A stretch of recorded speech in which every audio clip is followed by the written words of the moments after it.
আপনি আমাকে বলেন যে ভোট কি একটা কোনো জঙ্গ, মানে এটা কি কোনো যুদ্ধ যে এখানে এইরকম অবস্থা তৈরি হবে, সকল হাসপাতালে সিট খালি রাখতে হবে এবং সবাই জরুরি বিভাগ চালু করে দিবে, সবাই বসে থাকবে যে আসবে সব আহত নিহতরা? এইটা কি আসলে ঠিক একটা নির্দেশ নাকি এইটা ভয় বাড়ালো? শুনেন, আমাদের প্রধান উপদেষ্টা বলেছেন না, ইতিহাসের শ্রেষ্ঠ নির্বাচন উনি উপহার দিবেন, জাতিকে উপহার দিবেন। কিন্তু এই কি নিয়ে কি বিবেচনা শ্রেষ্ঠ, এই বিবেচনার একটা অনুষঙ্গ এটা হলো যে ওই এমন একটা নির্বাচন আমরা করেছি যে নির্বাচনে সব কিছু প্রস্তুত ছিল, ডাক্তার প্রস্তুত ছিল, সিরিঞ্জ প্রস্তুত ছিল, ট্যাবলেট প্রস্তুত ছিল, হ্যাঁ, পানীয় প্রস্তুত ছিল, খেলে গেলেই খাওয়াই দিবে। ভাই এটা কি যুদ্ধ না কি রে ভাই? নির্বাচন কি যুদ্ধ, জঙ্গ? এটা কি জঙ্গ? এটা কি বুঝে না তো। মানে নির্বাচন সম্পর্কে অভিজ্ঞতা না থাকলে একজন ডাক্তার টকশো করবে, একজন ডাক্তার জরুরি বিভাগে থাকবে না। এটা ভালো বলছেন।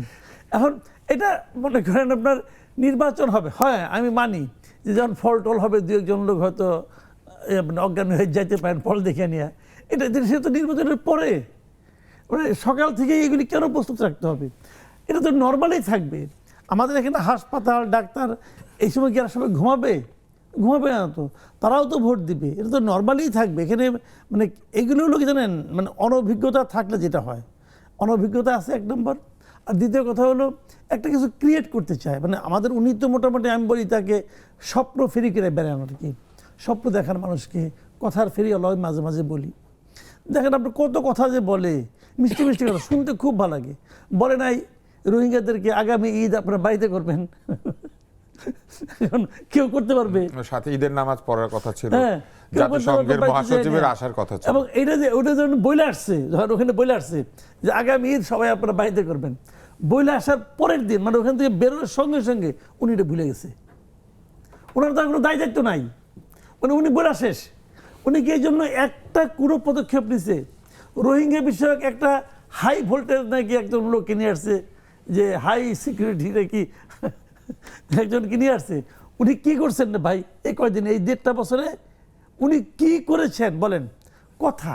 বেসামরিক বিমান চলাচলের নিরাপত্তা রক্ষার জন্য উনি একটা কমিটিতে যুক্ত হয়েছেন। উনি ওটার বিমানের বোর্ডে উনি মেম্বার হয়েছে। এত এটা একটা নিরাপত্তা তো। এই তো ঘটনা, বুঝলেন? তো এখন এদের কথা কি বলবেন আপনি?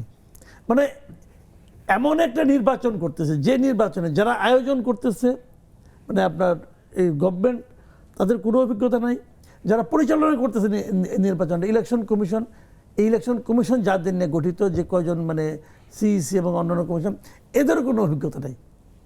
এবং তারা ইতিহাসে শ্রেষ্ঠ নির্বাচন উপহার দিবে বলে ঘোষণা দিয়ে দিয়েছি। হয় কি ওই ঘোষণা দেওয়াতে তো কোনো পয়সা লাগে না, পয়সাও লাগে না, এদের কোনো জবাবদিহিতাও নাই। না, পয়সা লাগে তো নির্বাচন আয়োজন করতে, যে পয়সা তারই তো অংশ ঘোষণা। বলতে পয়সা লাগে না, বলতে পয়সা। ওই যে শ্রেষ্ঠ নির্বাচন উপহার দিব, কোনো পয়সা লাগে নাই। আগামী ঈদে রোহিঙ্গাদের বলা হয়েছে ওখানে যে ঈদ করবেন, কোনো পয়সা লাগে না, কিন্তু কোনো রাহা খরচ তাকে দিতে হয় নাই, বলে আসে পড়ছে। এটা বলেও পয়সা রয়েছে, ইলেকশন হয়ে যাবে, বিশ্বের শ্রেষ্ঠ ইলেকশন হবে। তো এইগুলি ভাই বলার জন্য বলে, মানে যদি কোনো দায় দায়িত্ব না থাকে, যদি একটা ইলেকটেড গভর্নমেন্ট হইতো অনগন্ত থাবাতে ধরতো, এই মেয়ে এটা বললা যে এটা মিলাই দাও, কিন্তু এদের তো কোনো দায় দায়িত্ব নাই।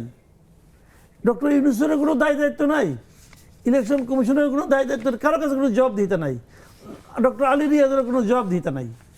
যা ইচ্ছা বললাম বললে চলে গেলাম, মিললে মিললো, না মিললে না মিললো, না মিললে ধরে নেবেন, এটা আপনাদের নিয়তি।